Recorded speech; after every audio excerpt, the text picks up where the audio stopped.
Bang. Oh, Mula-mula. Nancy, Okey, line clear. mulakan. Okey.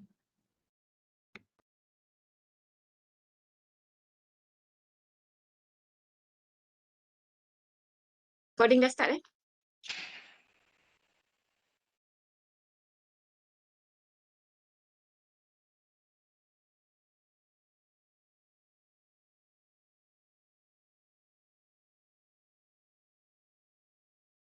Nancy,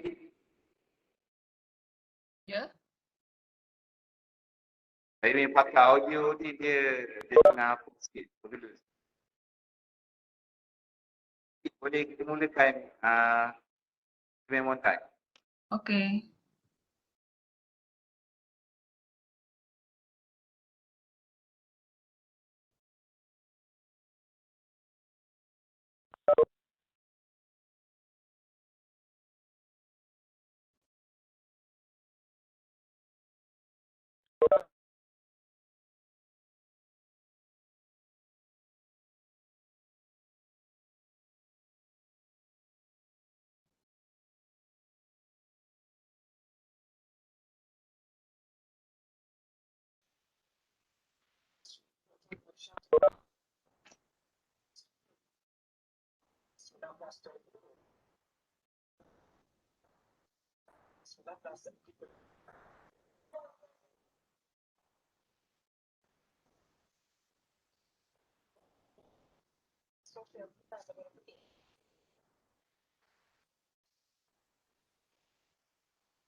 Itu saja motos kita, Puan.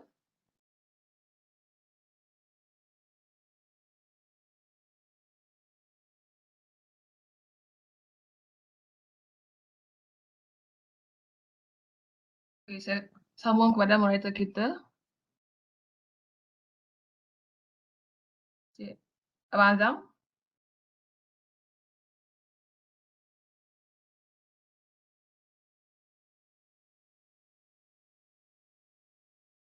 Tak dengar suara, Bang?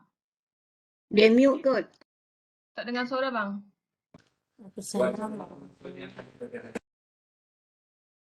Tak dengar suara? Azam, unmute. Assalamualaikum warahmatullahi wabarakatuh. Dia pagi-pagi ni kadang-kadang dia jadi ni Puan, maafkan saya, dia jadi panik. Tekan butang lain yang menyala. Okey. Salam puas, salam kasih sayang dan salam satu Malaysia buat semua penonton yang hadir pada pagi ini. Jadi bersyukur kita kepada Allah SWT kerana dengan izin serta limpah kurnia daripadanya dapat kita untuk berkumpul pada hari ini dalam program webinar. Yang kita beri tajuk pemekasaan sistem food bank dalam masyarakat. Saya Syaiful Azam bin Adnan, pada hari ini yang pertama sekali ingin mengucapkan terima kasih kepada penyelaras program kita pada hari ini iaitu Puan Nur Hamid Akhtar, Datuk Abu Bakar, kerana telah membimbing dan memberi tunjuk ajar hingga membantu program ini untuk dilaksanakan. Jadi untuk makluman semua pada penonton yang hadir pada hari ini, program ini dianjurkan oleh pelajar-pelajar pendidikan jarak jauh, Pusat Pendidikan Profesional dan Lanjutan PACE, Universiti Utara Malaysia, dengan kerjasama pertubuhan sebuah badan kerajaan, Pertubuhan Jemaah Batang Padang di negeri Perak. Izinkan saya untuk memperkenalkan ahli panel kita pada hari ini. Bersama kita hari ini kita ada dua orang panel. Seorang ialah Kalau dalam kawasan Perak, terutama dalam daerah Mualim ni memang seorang yang tak asing lagi. Seorang yang sangat aktif daripada mulanya ancaman virus, even sebelum tu aktif dalam aktiviti-aktiviti kebajikan dan kemasyarakatan. Saya perkenalkan Puan Suhaiza daripada seorang aktivis NGO daripada daerah Mualim Negeri Perak. Assalamualaikum Puan. Waalaikumsalam warahmatullahi wabarakatuh. Terima kasih Ayazam. Okey. Dan seorang lagi panel kita pada hari ini adalah Puan Najidah. Puan Najidah daripada Puan Najidah daripada Universiti Perguruan Sultan Idris yang bersama dengan kita untuk membantu kita hari ini. Beliau merupakan seorang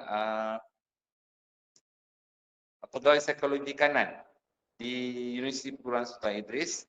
Hari ini kita akan bersama dengan beliau untuk mendapatkan sedikit pandangan dan ulasan beliau berkenaan dengan impak-impak psikologi dan keadaan-keadaan yang berlaku sepanjang pandemik ini. Jadi untuk kita memulakan ni, boleh next week kita sambung kita punya video untuk ni kali ni.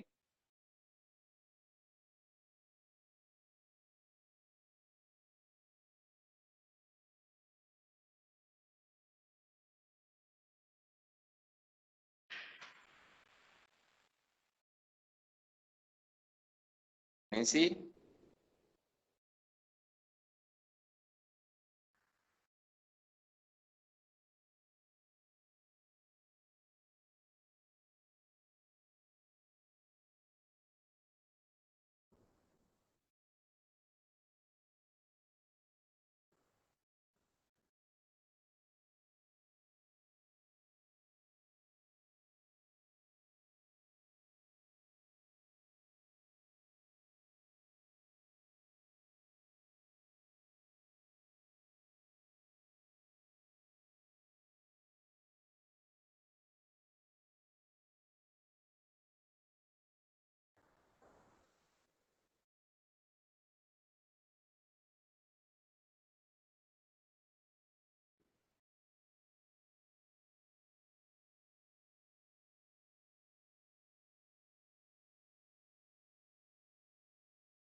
Okey, itu sahaja video kami dari grup kami.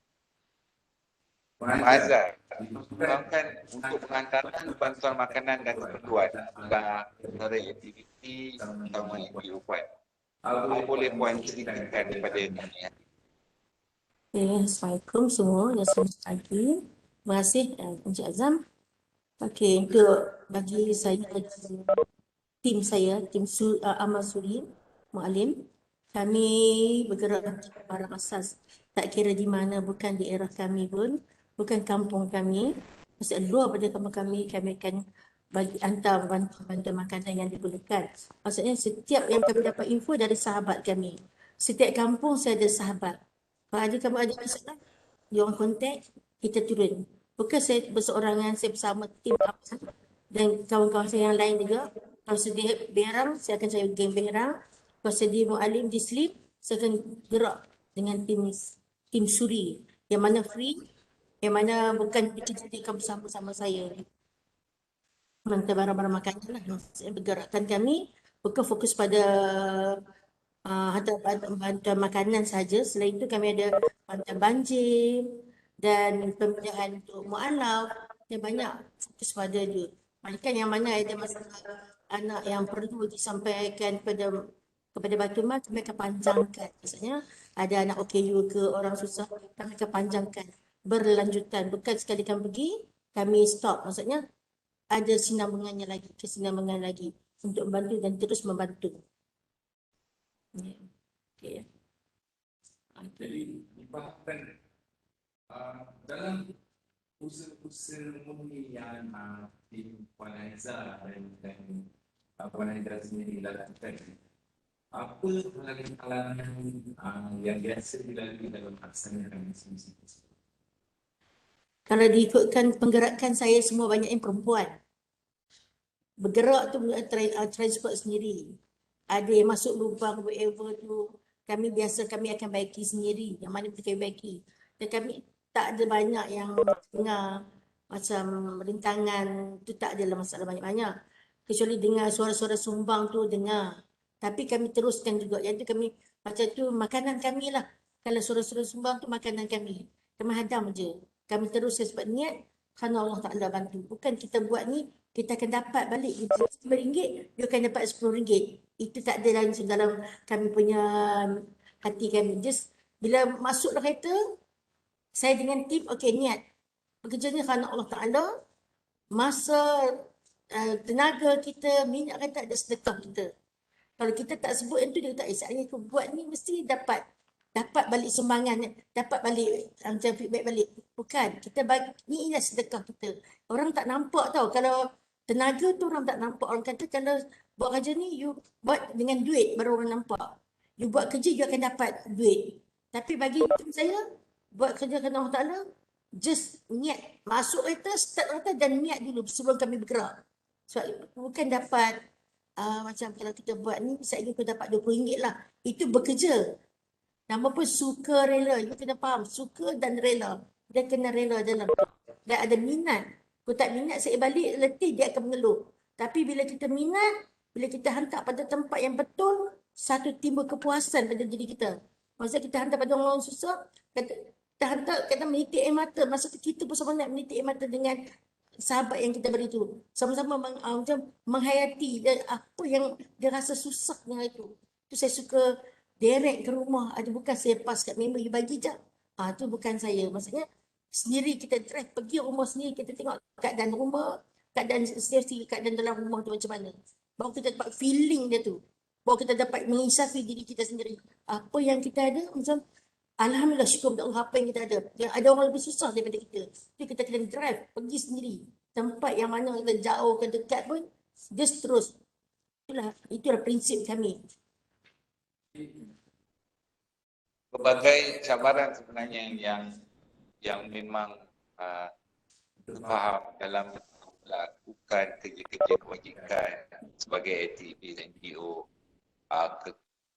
cabaran antara tanggungjawab pada keluarga dengan tanggungjawab pada membantu dan sebagainya. Dan saya pasti dalam menghadapi cabaran-cabaran ini, apakah cabaran yang kalau kita ungkap tentang memberi bantuan kepada masyarakat, apakah cabaran yang paling benar-benar terkesan di hati dan betul-betul mencabar kewibawaan Puan Haiza setakat ini? Buat masa sekarang yang sejak yang kita buat ni, yang kami dapat rasa kita sebagai ibu, sebagai isteri, sebagai sahabat, bila kita pergi rumah untuk orang tua, kami tak ada makanan.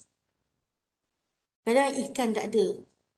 Bila orang tua saya tu, saya automatik masa macam, ya Allah ya Tuhanku. Saya bersyukur pada Allah juga apa yang saya ada sekarang ni. Saya berterima kasih pada suami dan anak. Sebab saya jenis beli barang stok kat rumah macam stok kedai runcit nak yang di rumah saya. Bila in case ongkor saya ada macam tu, automatik dalam freezer saya.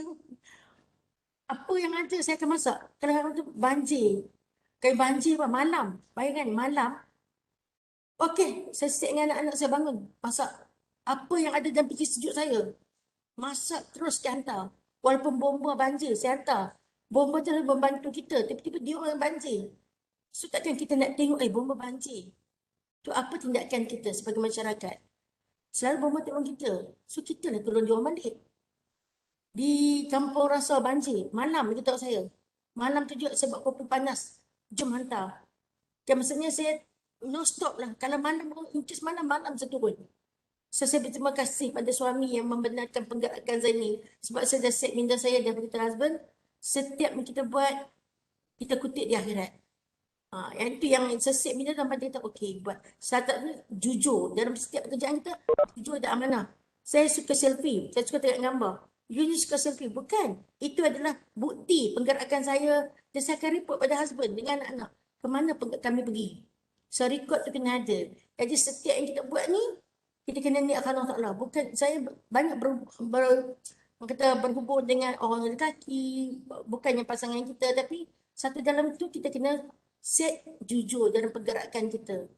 Dan niatkan Allah Ta'ala. InsyaAllah kita akan buat sebaik-baik mungkin. Dan sahabat saya pun dah set. Masa tu okey, siapa boleh free, boleh turun. Semua akan bagi jawapan yang bagus, yang bagi positif, yang kata saya lagi menyenangkan saya. Okey, turun semua. Komitmen dari tim saya yang penting. Kalau kita penggerak tu tak ada, walaupun kita buat grup besar, penggerak tak ada, komitmen tak ada, sifat jujur tak ada, kita akan bubar. Sekejap saya dah naik, dia terus runtuh. Maksudnya dalam tim kita perlu ada sifat-sifat yang tu supaya still bertahan lama. Dan saya amat bersyukur dengan sahabat yang sentiasa bagi komitmen yang baik. Kalau tak sempat turun, dia perlukan bantuan dari segi keuangan. Saya banyak bantuan yang saya dapat ni, tu terang saya cakap, dari tim saya sendiri, dari sahabat saya sendiri, yang banyak membantu saya. Kalau okay, hari ni kita terus ni, apa yang saya perlukan, saya akan senaraikan. Yang gampang, kat mana dia orang boleh bantu. Saya bukan, sebelum saya dari politik, saya dapat juga dari YB Zaidi, terima kasih. Petron membantu saya. Dari tim KKM pun ada bantu saya. Personally dari kawan-kawan di pihak hospital yang banyak membantu saya. Dan tim Baitul Makkah itu membantu saya. Saya bersyukur sebab orang sekeliling saya banyak membantu saya untuk menjalankan. Baik, Puan Haiza. Puan Haiza, biasanya dalam misi menghantar bantuan, apakah bentuk-bentuk bantuan yang saya tak cakap antara wang, duit, tapi kebanyakan misi bantuan yang Puan Haiza laksanakan, apakah bentuk-bentuk bantuan? Okey. Bagi kita duit segalanya. Sekarang ni duit segalanya. Tapi bila saya masuk kawasan pedalaman, duit bukan segalanya. Sebab dia perlukan barang asas. Sebab kalau kita bagi duit, dia terpaksa keluar juga untuk membeli. Maksud dia kena dengan transport, tenaga, masa untuk keluar. Dia orang dah susah di pedalaman. Saya suka masuk di pedalaman sebab dapat menjiwai tempat tu. Jadi saya banyak membeli barang asas, sekali sampai ke bawang-bawang, yang jadi ayam, ikan. Sebab kalau kita beras saja, so dia orang nak masak apa? Tapi kita tengok sekarang memang ramai pihak-pihak yang hantar bantuan, bantuan makanan. Tapi saya nampak mereka lebih pada one off. Dapat hantar sekali bantuan, dah cukup. Tapi yang sebenarnya bagi macam Puan Haiza yang sebenarnya menjiwai sentiasa bersama masyarakat. Apakah harapan yang sepatutnya untuk penghantaran bantuan tersebut? Untuk pengetahuan Encik Azam ni dengan sahabat-sahabat semua, kita ibarat diri kita sendiri. Kita akan makan pagi, makan tengah hari, makan petang, makan malam. Besok kita nak makan tak? Mesti kita nak makan. Jadi kami no stop. Hari ni kami hantar, kami akan follow balik minggu depan. Dalam seminggu kami akan keluar dalam 3-4 kali. Dalam satu kampung ni, hari ni kampung ni, hari ni. Maksud, and then kami akan pusing balik. Kami walaupun tengok okay, dari bantuan kita boleh dapat, okay, kita akan pergi ke rumah yang boleh dapat bantuan. Kami ibarat macam cover ni. Maksudnya kalau orang dah hantar sini, kami tak akan hantar, kami akan hantarkan orang sini pula. Yang mana yang tak dapat lagi. Dan kami akan berterusan. Maksudnya minggu ni kami hantar, kami akan follow up balik. Kami tanya member balik kawan saya, okey, yang mana ada makanan lagi? Ada siapa dah hantar dah ke? Kalau tak hantar lagi, okey kita bergerak. Macam hari ni pun, on the way sudah datang pun dapat info tentang kawan sahabat saya yang positif. Terus singgah, maksudnya terus saya dah stop. Saya akan kita stop di dalam darah saya, akan ambil terus sebelum datang sini pun saya singgah hantar. Maksudnya sentiasa kena ada barang asas yang kering, yang boleh tahan lama. Kalau saya senang hantar. Dapat info tak kira siang malam pagi petang, direct hantar. Dan kami akan follow up balik. Bagi saya dah start mula COVID dan before COVID pun, kami dah mula hantar. Hantar pada rumah ni dan akan hantar lagi. Maksudnya saya tim, kalau di industri saya ada Puan Azizah. Kalau tanya mana si Bambat saya ada Kak Tun, Puan Rahma, Encik Rahma. Di Sungai Muda saya ada Intan. Dan di area sini saya ada Ain, saya ada ramai kawan. Dan setiap kampung saya ada kawan. Maksudnya kami akan salurkan dapat info dari sahabat-sahabat saya. Orang mana yang belum dapat, orang mana positif, orang mana quarantine, yang mana OKU, yang perlu kita bantu. Pampers, gas, tisu, whatever pun, insyaAllah kami akan cuba dapatkan. So, saya terima kasih pada tim Suri Amal yang banyak support saya. Alhamdulillah. Okey Puan, macam itulah cabaran yang dilalui sebagai aktivis NGO Ya. kita pergi kepada panel kita yang kedua pula, Puan Najidah. Puan Najidah, apa khabar Puan Najidah? Alhamdulillah baik, sihat pagi ni.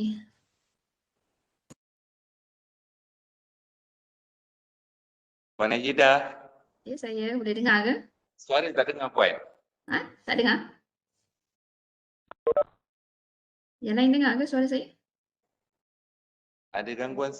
Yang lain boleh dengar? Yes. Right. Suara Puan Najidah tak kedengaran nampaknya. Selamat pagi, Assalamualaikum. Selamat pagi Puan. Waalaikumsalam warahmatullahi wabarakatuh. Macam mana? Saya difahamkan di UPSI pun banyak buat kerja-kerja sukarelawan membantu di dalam kawasan daerah Mualim dan sehingga ke Sungai Petani. Ian baru-baru ni Puan Najidah.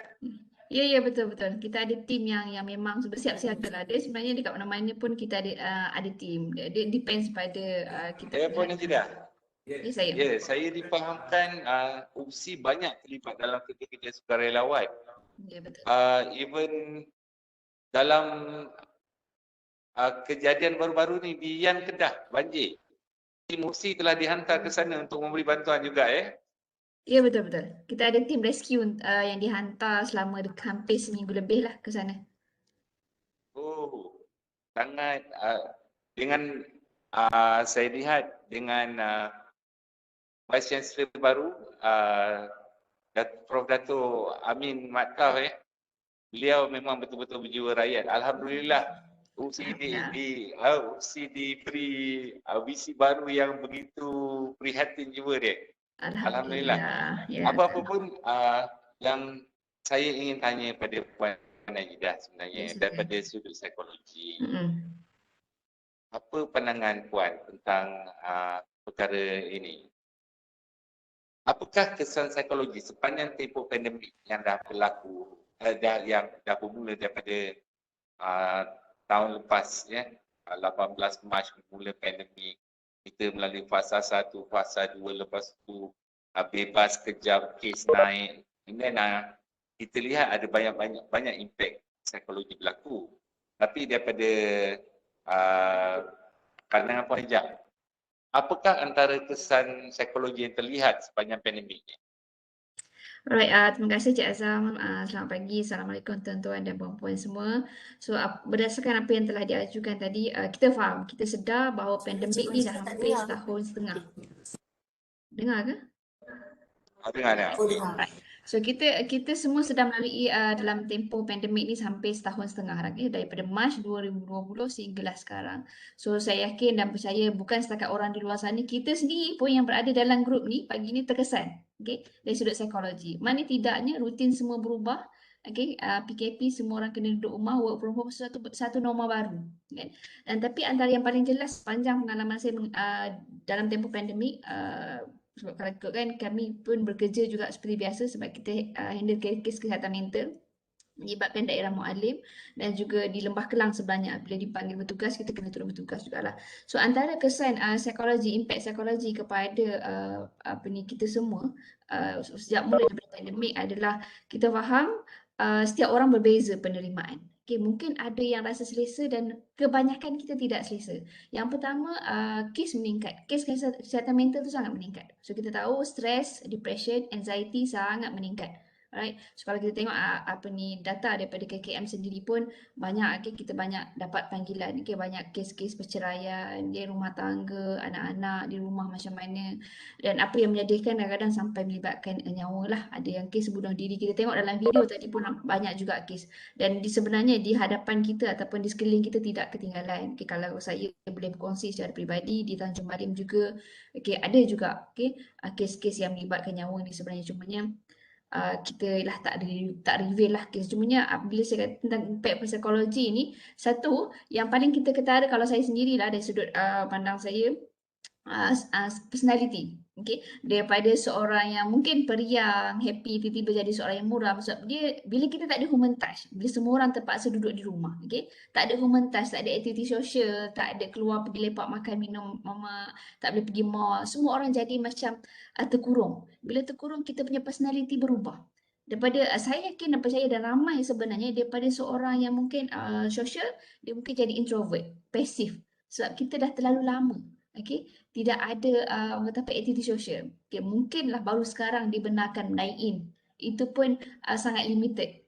Dan bila kita tidak ada aktiviti sosial yang sepatutnya, apatah lagi kanak-kanak, dia akan merencat perkembangan kita sebenarnya. Kalau kita dewasa terkesan, apatah lagi kanak-kanak ataupun remaja. Kita tengok bila kita disarankan untuk membiasakan diri dalam endemik pula akan datang. So kita tengok macam mana perubahan diri kita sebenarnya. Bila kita berubah dari sudut personality, saya ambil contoh yang dekat lah di kalangan pelajar UPSI, ramai yang nak berhenti belajar sebab diorang tak dapat nak adapt. So psikologi kita satu dari segi keperluan asas, terganggu, kita tak boleh nak keluar cari rezeki seperti biasa, mungkin yang memerlukan kata gaji harian, terganggu, sangat terganggu dari segi keperluan asas, psikologi kita. Dan ramai juga yang mengalami kemurungan. Kemurungan ni apabila kita terpaksa ialah di rumah dengan anak-anak PDPR, dengan mak nak kena bekerja daripada rumah, bapa pun nak kena bekerja, semua serentak. So dia macam ni, work from home ataupun bekerja rumah mungkin seronok dalam short term. Tapi bila terlalu lama kita berada dalam satu situasi yang sangat-sangat cram di rumah, so masing-masing datanglah stres dia. So bila stres, masing-masing cari jalan yang singkat kadang-kadang untuk menghilangkan rasa stres. Kalau bagi saya lah secara peribadi, bila pandemik ni dipanggil bertugas di bawah Kementerian Kesihatan, kadang-kadang sebab saya pun ada buat kerja sukarela di unit kesihatan mental di Rumah Prihatin Grand Season Kuala Lumpur. Kita tengok setiap minggu ramai je yang walk in sebenarnya. Kita mungkin tak nampak sebab benda ni tapi sensitive issues kan. Tapi bila kami di bidang ini, kadang kita kesian. Allah kata lagi jauhkanlah daripada perkara-perkara sebab kita tak dapat nak kontrol. Kadang-kadang kita mungkin rasa kita sihat, fizikal, tapi mental kita, dalaman kita tak tahu sebab kita tak dapat nak agak esok kita macam mana. Hari ni kita mungkin boleh kata alas, mungkin kurang solat, kita tak boleh nak kata. Semuanya boleh berlaku dan impact psikologi ni kalau kita biarkan lama, dia akan memberi kesan yang sangatlah kadang sampai ke tahap kita perlu bergantung pada ubat. Banyak kes yang menyedihkan sebenarnya bila kita terpaksa akhirnya rujuk kepada psikiatrik dan terpaksa bergantung pada ubat. Dan nak pulih balik makan masa. Sebenarnya pandemik ni setahun setengah, mungkin kalau kita dah didiagnose sebagai depression atau anxiety, mungkin lebih 5 tahun. Kalau kita nak detect kita ada impact psikologi ataupun tidak, sesuatu perkara yang berubah secara drastik lebih daripada 2 minggu. Itu ada perubahan, itu ada impact. So kalau kata kita selesa dan masih boleh, tapi masa selesa kita macam mana pun, saya rasa pandemik semua akan bagi kesan psikologi. Ada yang tiba-tiba boleh jadi kata apa, yang penyabar boleh jadi nak pemarah kan, bila dah terlalu lama di rumah dengan nak buat kerja, tiba-tiba nak bising kan, macam-macam. Dengan kalau anak seorang tahan lagi, kalau yang tadi 2-3 orang nak kena buka laptop, dengan mak pula di rumah nak kena jadi cikgu part time untuk anak-anak, nak kerja rumah, macam-macam, dengan WhatsApp masuk macam-macam. So bila kita melalui zaman pandemik ni, bekerja 24 jam sebenarnya. Dia bukan 8-5 lagi ataupun tak, sebab itu dia bagi kesan. Kesan kedua, kesan seterusnya yang saya yakin dan percaya kita semua pernah alami adalah tidur. Okay? Tidur kita pun mungkin akan terganggu sebab dia terlalu cramp. Okay? Bila kita tak dapat nak back to normal, kita terpaksa normal baru ni, dia jadi macam terlalu banyak masa di rumah, so mungkin mengganggu masa tidur kita. Dan kita mungkin lebih kepada berubah kepada lebih selfish juga, di mana kita hanya fikir diri kita je. Kan kita tak boleh nak keluar. Tidak, saya menjelas sikit. Ya, sir. Okey. Ke mana pula kita kaitkan kesan psikologi, seperti dia ada pepatah Inggeris hungry army don't fight. Maknanya kalau orang lapar dia tak boleh berjumpa perang. So bagaimana pula pandangan tuan makanan dan psikologi? Okay, alright. So yes, betul. Kalau kita kalau kita ambil konsep webinar hari ni adalah food bank, kita boleh dapat. Tapi macam mana kita nak dapat makanan psikologi kita? Ya. So kita boleh kenyangkan perut, tapi macam mana dengan akal dan hati kita? So kebanyakan orang yang tersasar ataupun kata apa, yang boleh jatuh kepada depression, anxiety dan juga sebagainya, sebab dia tak boleh nak kontrol dia punya mind. Okay.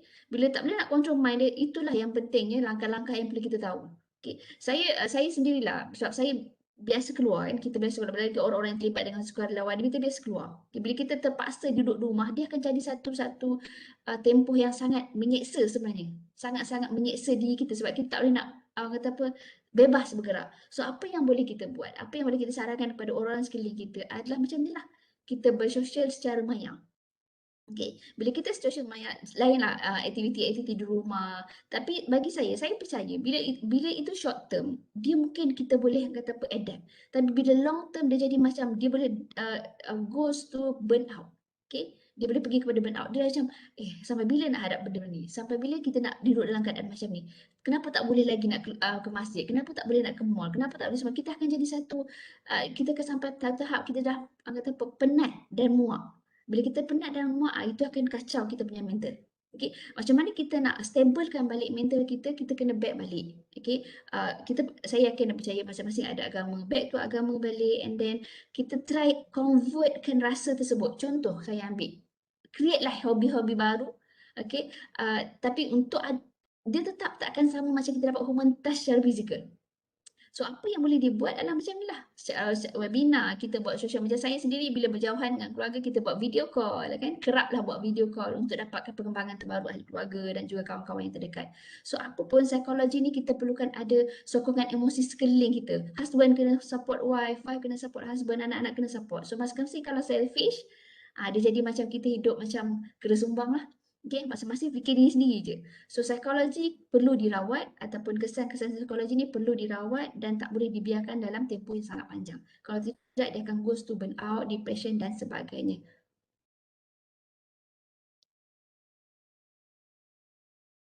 Jadi apa pandangan Puan Najida tentang peranan food bank?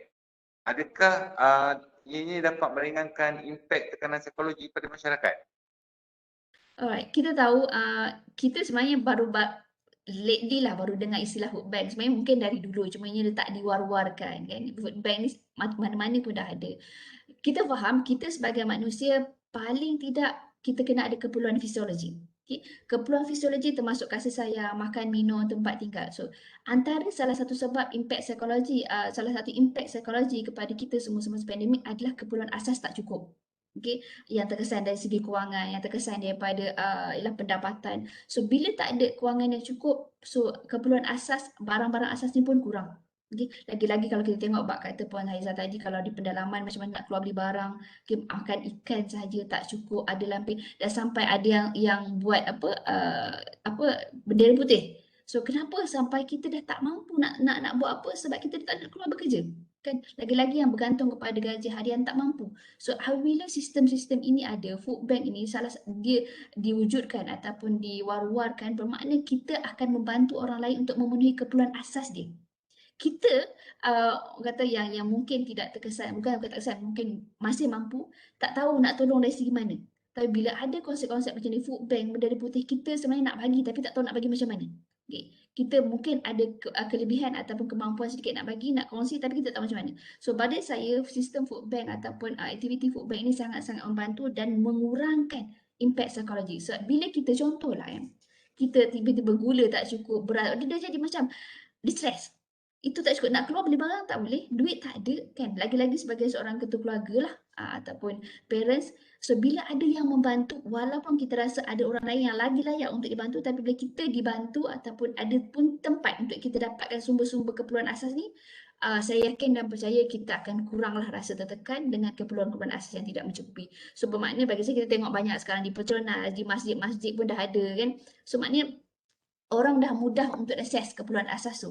Yang selebihnya, yang lebih-lebih tu kena sendirilah. Tapi yang asas, gula, beras, tepung dan sebagainya tu, maknanya benda tu ada.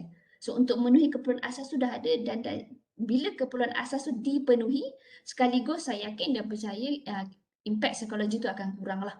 Maknanya dia satu part, keperluan asas dia dah boleh kata release lah kat situ. Part lain dari segi keperluan lain tu dia kena fikir. Maknanya kalau kata 1/10 tu, maknanya mungkin 4/10 tu dia dah boleh lega dah bila keperluan asas tu dah cukup. Sebab kita sekarang ni hanya hidup berdasarkan keperluan asas tu je. Okay? Kalau tak cukup yang tu, dia akan jadi satu, nak cari duit kat mana kan, nak pergi hutang dengan siapa lagi, orang nak ke bagi kita pinjam duit, macam-macam kita akan fikir. Takkan nak pergi curi kan. So bila keperluan asas ada, cukup dan boleh menampung kita dan ahli keluarga kita yang terdekat, saya yakin dan percaya impact psikologi akan kurang lah.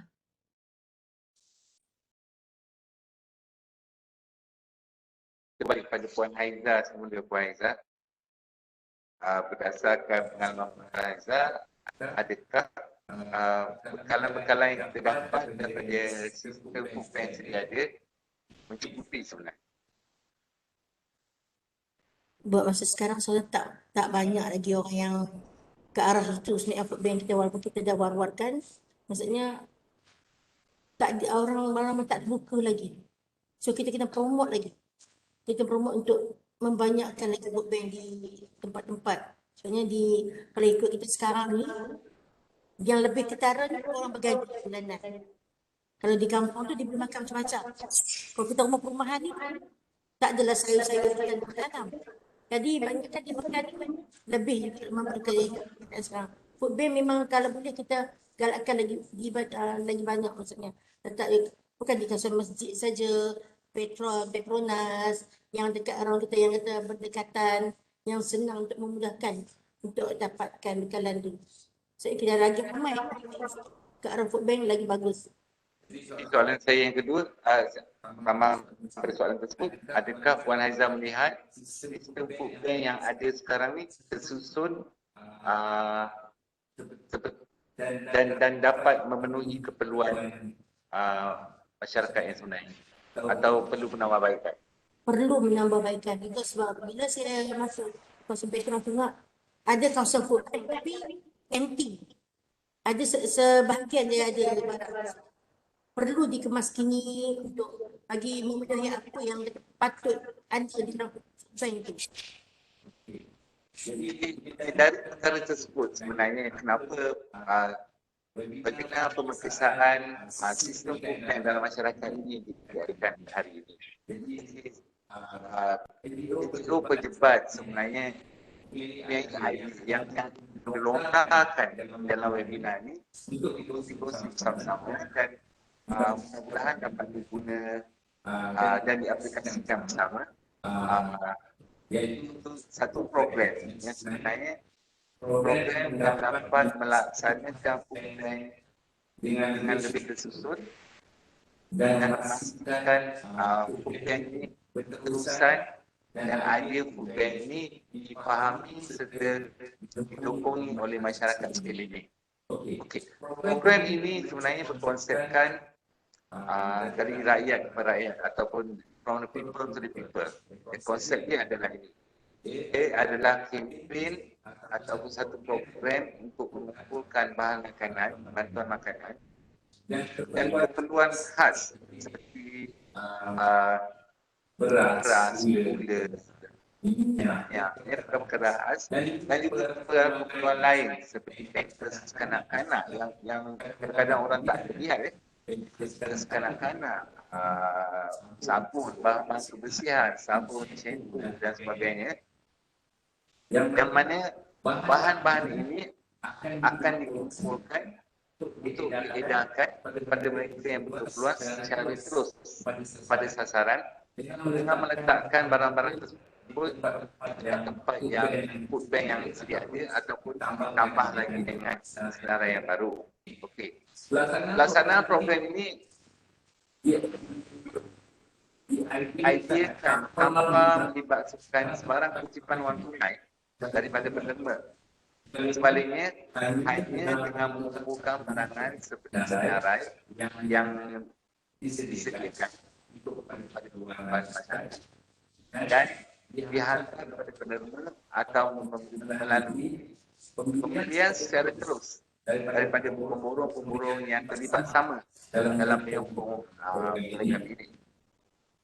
Jadi objektif utama program adalah menjadikan satu kempen membantu mereka yang akibat daripada pandemik COVID-19 dan boleh diteruskan sekiranya dilihat kerana kita menjangkakan dengan era pandemik berubah ke pandemik di mana kita terhidup dengan COVID-19 seterusnya.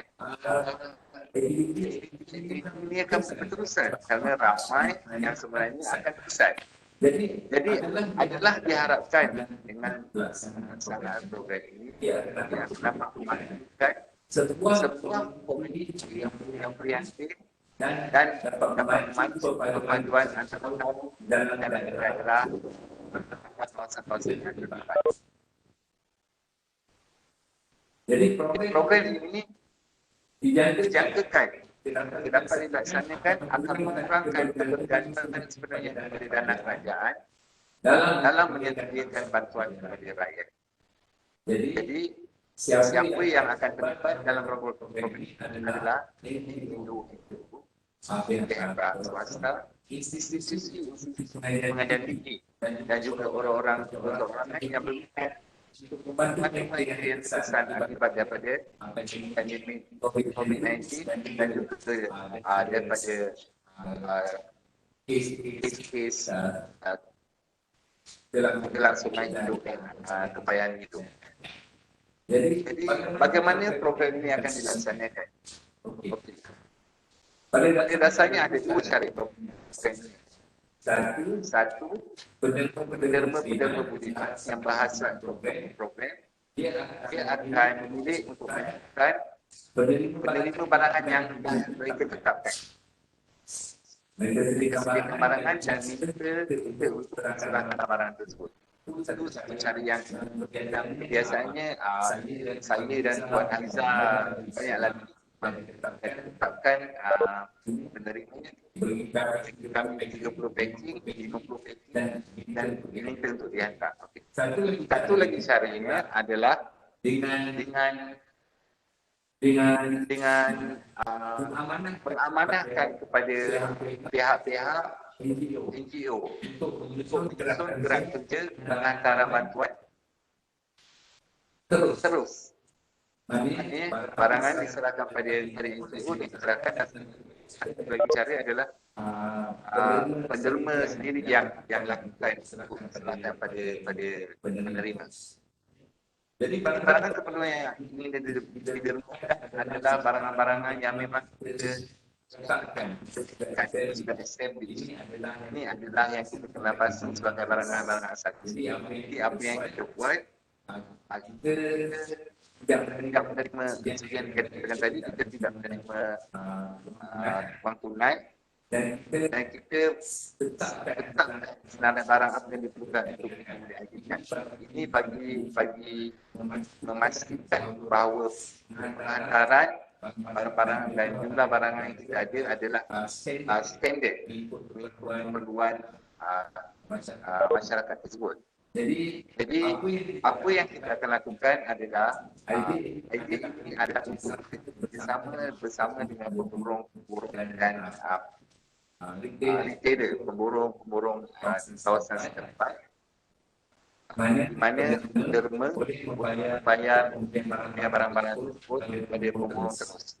Dan kita pada waktu tersebut, pada dari masa ke semasa akan tertik daripada pemborong apa yang telah dibayar oleh penerima. Itu saya maklumkan sebelum itu ya, panduan pada penerima adalah satu senarai bahan yang boleh dibeli. Dengan senarai tersebut, maknanya penerima dia akan ikut apa barang yang dia nak dapatkan.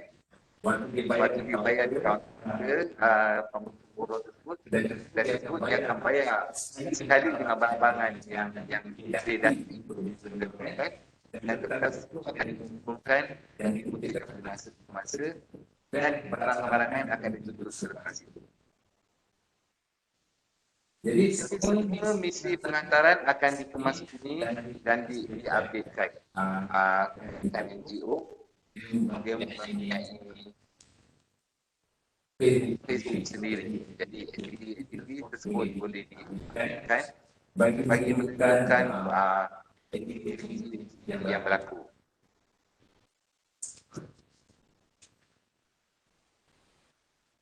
Jadi seperti yang seberingkas yang telah diterangkan tentang program ini. Saya ingin bertanya kepada Puan Haiza, apa pandangan Puan Haiza? NGO Puan Haiza diajak untuk bersama promosi tentang program ini. InsyaAllah kami dengan Melapang Dada akan bersama-sama dengan program Food Bank ni lah. Dan Puan Najida, saya nak bertanya sikit Puan Najida. Silakan. Rasa-rasa Puan Najida, Ya saya. ya Puan Najida, adakah rasa-rasanya masyarakat kita ni bersedia tak untuk mengambil bahagian dalam meringankan beban mereka yang tersesat? Alright, pada pandangan saya sejak mula kita pandemik ni dia banyak melahirkan rasa perikemanusiaan tu yang tinggi. Okey, akan tinggi akan wujud rasa nak bantu orang lain sebab kadang-kadang bila kita tak tahu orang lain susah, okey, orang lain perlukan barang-barang, so kita mungkin ambil langkah ignore je tentang mungkin jiran sebelah rumah kita tak tahu, tapi bila pandemik berlaku saya yakin dan percaya masing-masing keperimanusiaan itu tinggi. So saya yakin dan percaya bila diwujudkan sistem food bank di mana-mana, sebab kita kena yakin pada satu konsep dan kita kena berpegang pada satu konsep bahawa dalam rezeki kita ada rezeki orang lain. Okay, dalam apa yang kita ada hari ini sebenarnya ada bahagian untuk orang lain. So saya yakin dan percaya masyarakat kita bila kita ada sistem yang bagus, sistem food bank yang bagus, masyarakat boleh menerima dan akan mengambil bahagian. Paling tidaklah kalau kita boleh buat dari sekecil-kecil bantuan. Saya suka nak sarankan kalau kita jangan terlalu tamak. Okay? Kita buat daripada yang kecil-kecil. Contoh kita boleh beli gula 10 kg. Kan? 10 kg, yang packing 1 kg cukup 10 kg dan kita hantar kat food bank. Itu pun dah mandi. Kita tak perlu nak pergi kepada yang sebesar-besar sangat. Bermula daripada kalau kita nak bantu orang, kalau kita nak wujudkan satu sistem food bank ataupun kalau nak menggalakkan masyarakat kita untuk terlibat dengan sistem food bank ini, kita kena mulakan daripada yang sekecil-kecil bantuan. Dia tak boleh nak, sebab orang bercakap kalau kecil-kecil tu lama-lama jadi besar. So bila kita dah mula memberi sedikit demi sedikit apa yang kita ada, kita akan rasa seronok sebab kita boleh meringankan beban orang lain. Kadang-kadang bila kita ringankan beban orang lain, kita yakin dan percaya bahawa urusan kita akan dimudahkan. Saya yakin masyarakat kita dah terkesan sangat banyak dengan pandemik dan disitulah wujudnya rasa kemanusiaan dan perikemanusiaan yang tinggi, dan masyarakat pasti akan memberi komitmen dan juga akan turut serta dalam sistem food bank ni. Mana-manalah, tak kira bangsa, Melayu, India, Cina, saya sekarang masing-masing dah terlalu tertekan dengan pandemik dan disitulah wujudnya, akan wujud rasa nak tolong orang. Sampai takkan kita nak tengok jiran sebelah kita kelaparan, tiba-tiba masuk dalam TV meninggal, kita tak nak dengar lah macam tu kan. Dan oleh itulah saya yakin dan percaya penting juga media sosial ni supaya kita dapat info, okay? Siapa yang perlukan bantuan dan kita cari ruang. Banyak ruang sebenarnya untuk kita hulurkan bantuan, dan saya yakin kita kena, bagi kita yang terdidik, golongan-golongan yang terdidik ni, kita ajak lah orang-orang sekeliling kita, jom kita bantu orang lain. Mana tahu bila kita bantu orang lain, bila kita terlibat, masyarakat, kita ajak masyarakat terlibat dalam food bank ni, mana tahu kita akan, urusan kita dimudahkan, tiba-tiba rezeki kita pun datang. Sebab tu saya selalu berpesan kepada ramai-ramai pelajar, okay, di UPSI sendiri, dalam rezeki kita ada bahagian untuk orang lain.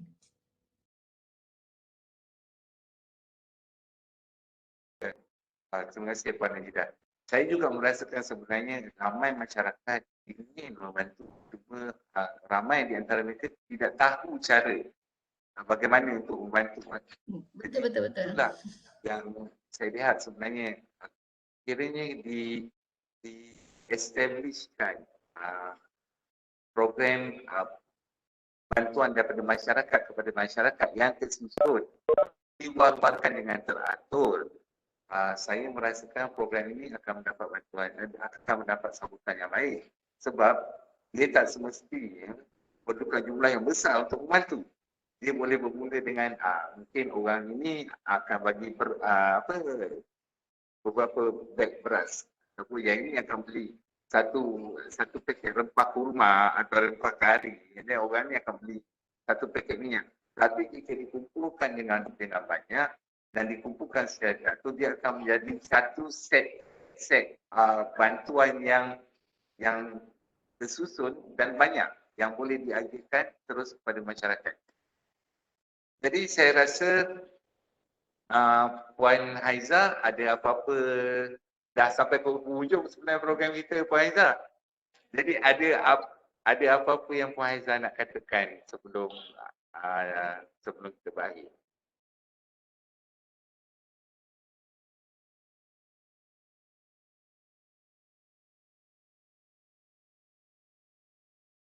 Tak dengar suara? Tak dengar Puan suara. Okey, sebenarnya masa tu mencuburi kita. Okey, sebenarnya pada waktu COVID ni ramai yang ingin membantu tapi tak tahu saluran. Bila adanya food bank ni, salah satu tempat yang diorang nak hantar, itu saluran-saluran yang tepat yang diorang kan nak beli gula sekilo nak hantar kat seorang masa kecil. So kalau ada food bank tu, apa dalam sekilo pun dia akan letak akan jadi banyak. Itulah sebenarnya kesedaran ni perlu ada pada semua masyarakat kita, saling bantu membantu. Sebenarnya bendera putih pun tak perlu ada kalau kita ada sifat tolong menolong, antara tanya khabar jiran, sebenarnya perlu ada sifat tu. Kalau ada sifat tu tak perlu ada bendera putih sebenarnya. Sebab kita sentiasa tanya, sahabat ni ada masalah ni, jiran kita, itu yang patutnya kena ada dari setiap individu. Kita mesti ada sifat tolong menolong dan prihatin. Dan itu saja. Okey. Okey, Puan Haiza, saya ucapkan selamat berjaya saya seterusnya dalam dan saya tak nafikan seperti apa awal yang Puan Haiza tadi, stigma masyarakat yang kadang-kadang memandang dia punya bantuan yang bantuan ini ada komisen dan sebagainya adalah sesuatu yang bisa akan tetapi di sebalik apa yang dikatakan itu adalah satu kumpulan kecil yang semula hantar bantuan, dan saya pasti sangat dihargai dan dihargai oleh masyarakat atas apa juga sumbangan yang dilakukan. Jadi saya mengucapkan kepada pemerintah selamat berjaya dengan teruskan usaha muliamu. Saya percaya insyaAllah segala apa yang Puan Haiza lakukan akan memberi kebahagiaan. Sebenarnya konsep dia adalah bahagia dengan membahagiakan. Bahagia kita membagi korban. Bahagia kita adalah yang membahagiakan. Betul. Jadi saya ucapkan terima kasih. Dan pada Puan Najida, Sama-sama. juga saya ucapkan terima kasih di atas ulasan yang padat tadi. Sama-sama. Terima kasih juga kepada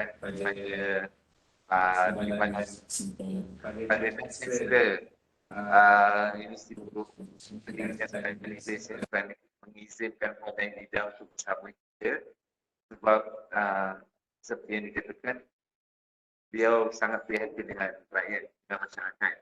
Jadi bila satu program dilakukan masyarakat, beliau dengan cepat telah mengarahkan saya untuk pergi Puan Nida bagi sama-sama dengan kita dalam webinar ini. Jadi saya ucapkan Puan Najida terima kasih. Semoga juga dipermudahkan urusan dan bersama-sama kita untuk mengambil segala iktibar dan input-input yang baik dalam program kita hari ini. Dan saya ucapkan terima kasih dan Assalamualaikum. Waalaikumsalam. Terima kasih semua. Terima kasih semua. Terima kasih semua. Sekejap, kita ambil gambar dulu ya. Boleh kita ambil Kita ambil gambar gambar secara semua. ramai. Buka video, buka gambar kan? Ambil gambar. Tak semua buka video. Okey. Ada lagi ke entah yang lain ni?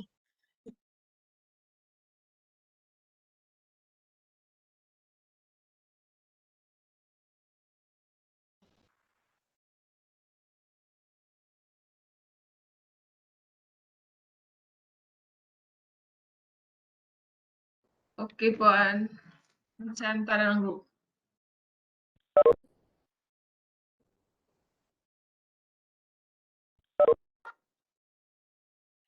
Okay, thank you Good everyone. job. Okey, boleh? Okey, Kak Iza boleh ni? Ya? Besok kita tengok dulu ya. Gambar.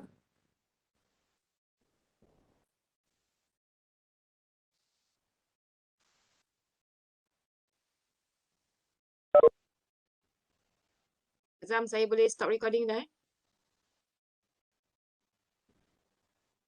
Bagi sekali. Okey, lagi sekali. Oh, Boleh sekali yang gambar. Okey.